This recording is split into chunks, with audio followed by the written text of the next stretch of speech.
Hello dear students, इस video में हम Dalton's law of partial pressure and Raoult's law, ठीक है, जो हमने इससे पहले डिस्कस किया है, उनमें रिलेशन देखते हैं। ठीक है, किस तरीके से ये दोनों एक दूसरे से रिलेट करते हैं। ठीक है, सपोज एक बाइनरी सॉल्यूशन है मेरे पास। ठीक है, उसमें दो कंपोनेंट होंगे बाइनरी सॉल्यूशन में। वो कंपोनेंट है ए और बी। दोनों कैसे हैं? ये वोलेटाइल नेचर के। ठीक है, मतलब इन दोनों की वेपर बन जाएगी। ठीक है, सपोज यहाँ पे एक ही वेपर का जो वेपर फेज में मोल फ्रैक्शन वो कितना है? वाई ए। ठीक है, मतलब जब एक ही वेपर बनेगी तो उस वेपर का कितना मोल फ्रैक्शन है उसको क्या बोला मैंने? वाई ए। सिमिलरली बी की जो वेपर बनी उसका जो मोल फ्रैक्शन हुआ उसको बोल सकते हैं वेपर फेज में बी का मोल फ्रैक्शन, वो कितना है? Y B. ठीक है, सपोज इस सॉल्यूशन का जो टोटल प्रेशर है, सॉल्यूशन का जो टोटल प्रेशर है, ठीक है, वो कितना है? पी। ठीक, तो डाल्टन्स लॉ के अकॉर्डिंग, ठीक है, डाल्टन्स लॉ के according, according to Dalton's law,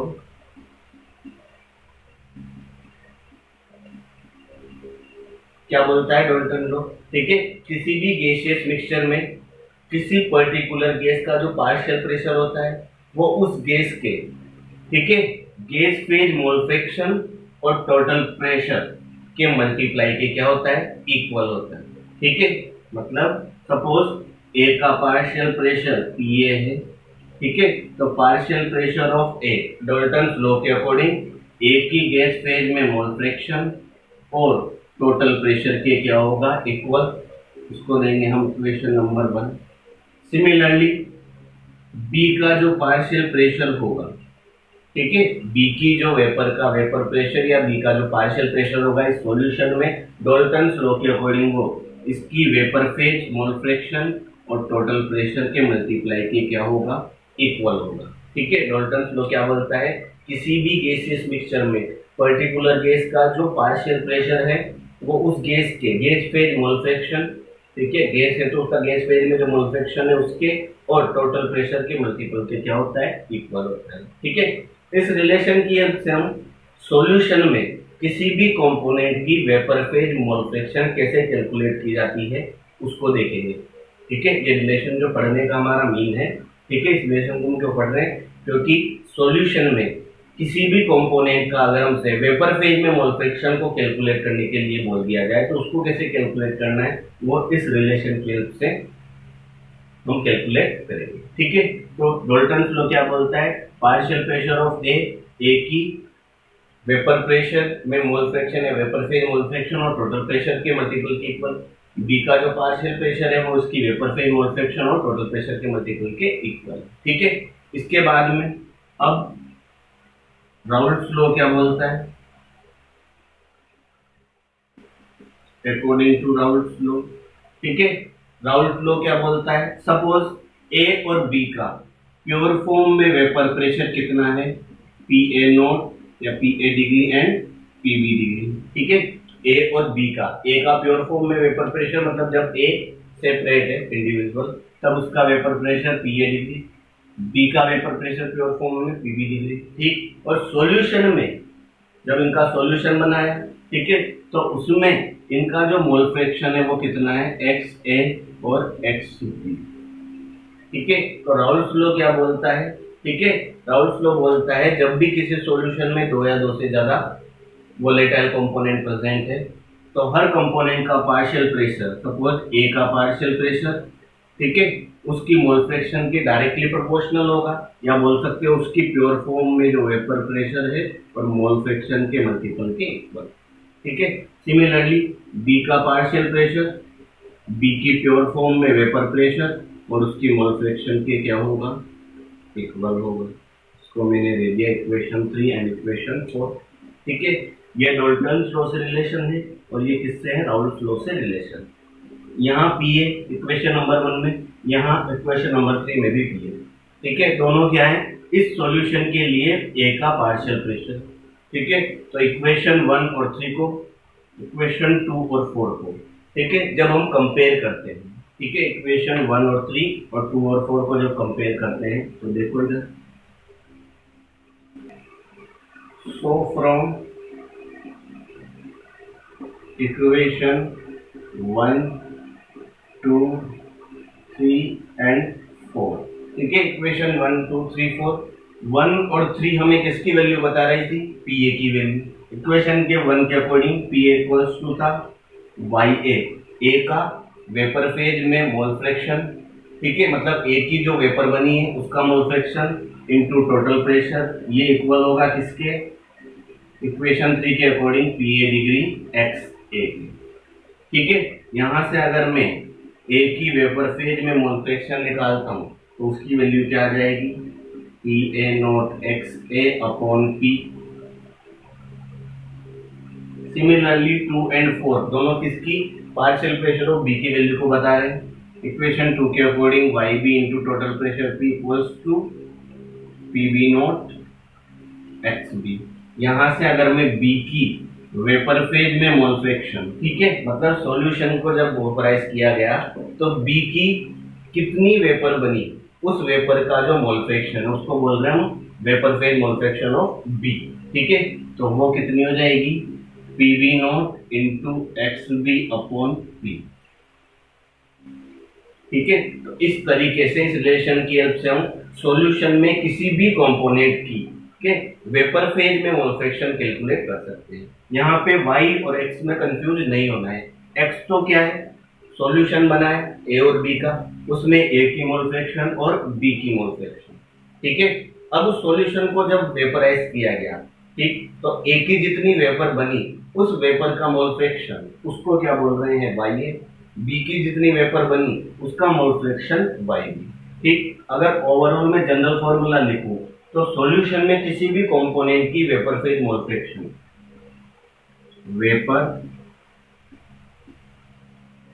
phase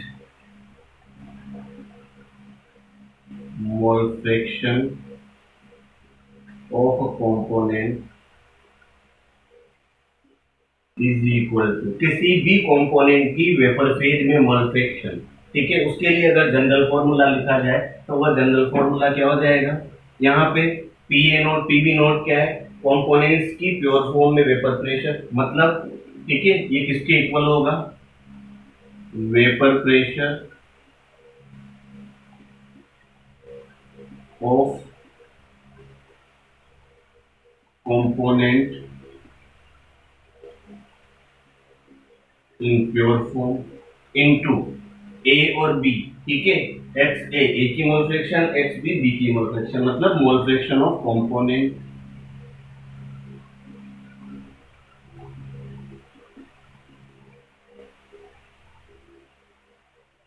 divided by total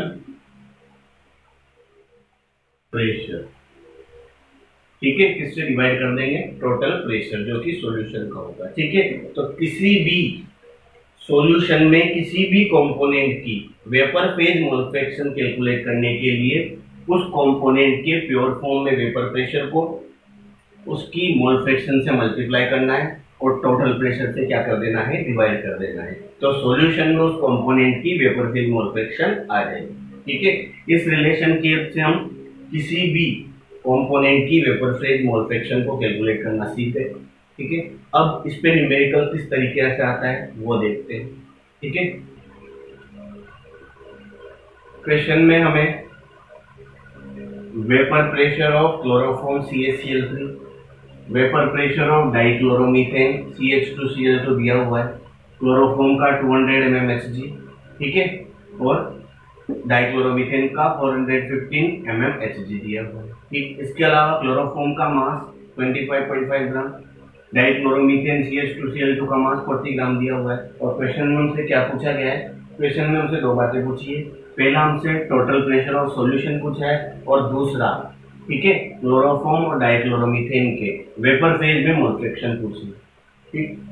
जब भी क्वेश्चन में कंपोनेंट्स के प्रेशर दिए हों और टोटल प्रेशर की बात हो, ठीक है, तो यहाँ पे किस टाइप का क्वेश्चन पूछा गया है, राउल्स लॉ से रिलेटेड क्वेश्चन पूछा गया है, ठीक। और अगर वेपर फेज मोल फ्रैक्शन है, वेपर फेज मोल फ्रैक्शन पूछी गई है, मतलब जो डाल्टन्स लॉ राउल्स लॉ के रिलेशन से हमने फॉर्मूला बनाया था, तो इस फॉर्मूले से रिलेटेड क्वेश्चन है। ठीक है, कैसे करना है क्वेश्चन? राउल्स लॉ के अकॉर्डिंग, ठीक है, किसी भी सॉल्यूशन में अगर वोलेटाइल कंपोनेंट प्रेजेंट है, ठीक, तो उस सॉल्यूशन का जो टोटल वेपर प्रेशर होता है वो क्या होता है? ठीक, जनरल अगर मैं लिखता हूं तो P equals to PA naught XA plus PB naught XB। ये हमारे पास फॉर्मूला था किसका? जब किसी सॉल्यूशन का हमें क्या निकालना है? Total vapour pressure. ठीक, तो उसमें जो कंपोनेंट्स है, ठीक, हर कंपोनेंट के प्योर फॉर्म वेपर प्रेशर को उसके मोल फ्रैक्शन से मल्टीप्लाई करते चलो और ऐड करते चलो, तो क्या आ जाएगा सॉल्यूशन का टोटल वेपर प्रेशर। इसका मतलब हमें क्या चाहिए? सबसे पहले तो क्लोरोफॉर्म और डाइक्लोरोमीथेन की मोल फ्रैक्शन चाहिए। ठीक है, तो देखो इधर मास ऑफ क्लोरोफॉर्म है हमारे पास। अगर मैं मोलर मास ऑफ क्लोरोफॉर्म निकाल लेता हूँ तो मोल्स निकाल सकता हूँ। तो molar mass of CHCl2 chloroform कितना हो जाएगा? ठीक है, डायरेक्ट लिख देता हूँ 119.5 ग्राम पर मोल। ठीक है, निकाला जा सकता है। कार्बन का 12, हाइड्रोजन का 1, 3 क्लोरीन है, क्लोरीन का 35.5। ठीक है, एड कर देंगे। इसके बाद में molar mass of dichloromethane CH2Cl2, ये भी इजीली फाइंड आउट किया जा सकता है 85 ग्राम पर मोल। ठीक है, सिंपली इसको भी निकाला जा सकता है। कार्बन का एटॉमिक वेट 12, हाइड्रोजन 2 है तो 2 इंटू हाइड्रोजन का 1, ठीक, क्लोरीन कितने हैं 2, तो 2 इंटू 35.5, जब ये करेंगे तो कितना आ जाएगा 85। ठीक, now moles of chloroform CHCl2, moles equals to mass in gram upon molar mass. ठीक है, मास इन ग्राम 25.5 डिवाइडेड बाय 119.5। ठीक है, इसको जब सोल्व करते हैं तो इसको सोल्व करने पे आ जाएगा 0.213 मोल्स। ये किसके मोल्स आ गए हमारे पास? क्लोरोफॉर्म के। Similarly moles of dichloromethane CH2Cl2, ठीक, इसका मोलिकुलर फॉर्मूला है, क्या होगा? मास इन ग्राम, मास इन ग्राम कितना है यहाँ पे? 40 ग्राम। ठीक है, डिवाइडेड बाय मोलर मास 85। जब इसको सोल्व करते हैं तो इसके मोल्स कितने आ जाएंगे? 0.47 मोल्स। ठीक, हमारे पास में क्लोरोफॉर्म के मोल्स हैं, हमारे पास में किसके? डाइक्लोरोमीथेन के मोल्स आ चुके हैं। ठीक, अब हम किसको? इनके मोल फ्रैक्शन को निकालते हैं। ठीक है, अब इसको निकालते हैं इनके मोल फ्रैक्शन को। मोल फ्रैक्शन को डिनोट करेंगे X। CHCl3 लिखने का मतलब है मोल फ्रैक्शन ऑफ CH3। ठीक, क्या होता है मोल फ्रैक्शन का फॉर्मूला? मोल्स ऑफ कंपोनेंट मतलब moles of CHCl3 upon total moles. ठीक है, तो यहाँ पे moles of CHCl3 upon total moles means CHCl3 के मोल्स अपॉन डाइक्लोरोमीथेन के मोल्स। ठीक, 0.213 अपॉन 0.213 प्लस 0.47। ठीक, यहाँ पे जब इसको सोल्व करते हैं तो मोल फ्रैक्शन ऑफ CHCl3 कितना आता है? 0.312। ठीक है, मोल फ्रैक्शन कैसा होता है? यूनिटलेस। सिमिलरली इसके मोल फ्रैक्शंस निकाले जा सकते हैं। सिमिलरली मोल फ्रैक्शन निकाला जा सकता है डाइक्लोरोमीथेन का। Dichloromethane FCH2Cl2 equals to total mole fraction होता है 1 किसी भी सॉल्यूशन के लिए। यहाँ पे दो कंपोनेंट है, दोनों का मोल फ्रैक्शन का सम 1। इसमें से अगर मैं क्लोरोफॉर्म का मोल फ्रैक्शन लेस कर देता हूँ तो किसका मोल फ्रैक्शन आ जाएगा? डाइक्लोरोमीथेन का। तो देखो 1 माइनस 0.312 कितना आ गया? ये 0.688। ये किसका मोल फ्रैक्शन आ गया? डाइक्लोरोमीथेन का। दोनों के मोल फ्रैक्शन हमारे पास आ गए। ठीक, तो अब हम क्या निकाल सकते हैं? Total pressure. ठीक है, now total pressure of solution, total pressure of solution. ठीक, क्या माना हुआ है हमने? P। ठीक, तो total pressure P equals to P naught CHCl3 means CH3 का प्योर फॉर्म में वेपर प्रेशर इनटू इसकी mole fraction, mole fraction of CHCl3 plus pure form में डाइक्लोरोमीथेन का vapour pressure into mole fraction of dichloromethane. ठीक, pure form में chloroform का vapour pressure given है 200 into इसकी मोल फ्रैक्शन है 0.312 प्लस प्योर फॉर्म में डाइक्लोरोमीथेन का वेपर प्रेशर है 415 इनटू इसकी मोल फ्रैक्शन है 688। ठीक है, जब हम इसको सोल्व करते हैं तो ये आता है 347.9 mmHg। ठीक है, प्रेशर की यूनिट जो गिवन है वही आएगी, क्योंकि हमने यूनिट किसी टाइप का चेंज किया है। ठीक है, तो मर्करी के स्केल पे टोटल सॉल्यूशन का प्रेशर कितना आ गया, 347.9 mmHg। ठीक है, अब इसके बाद में बात करते हैं इनकी vapour phase mole fraction.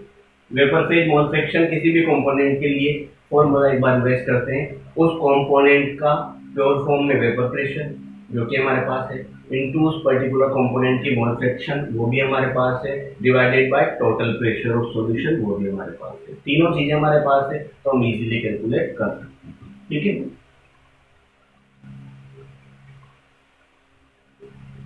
Simply किसी भी क्वेश्चन को सोल्व करने के लिए सबसे पहले क्वेश्चन को अच्छे से पढ़ना है, न्यूमेरिकल को। उसके बाद में उसमें जो भी वैल्यू जो भी डेटा गिवन है वो सारा एक बार लिख लेना है।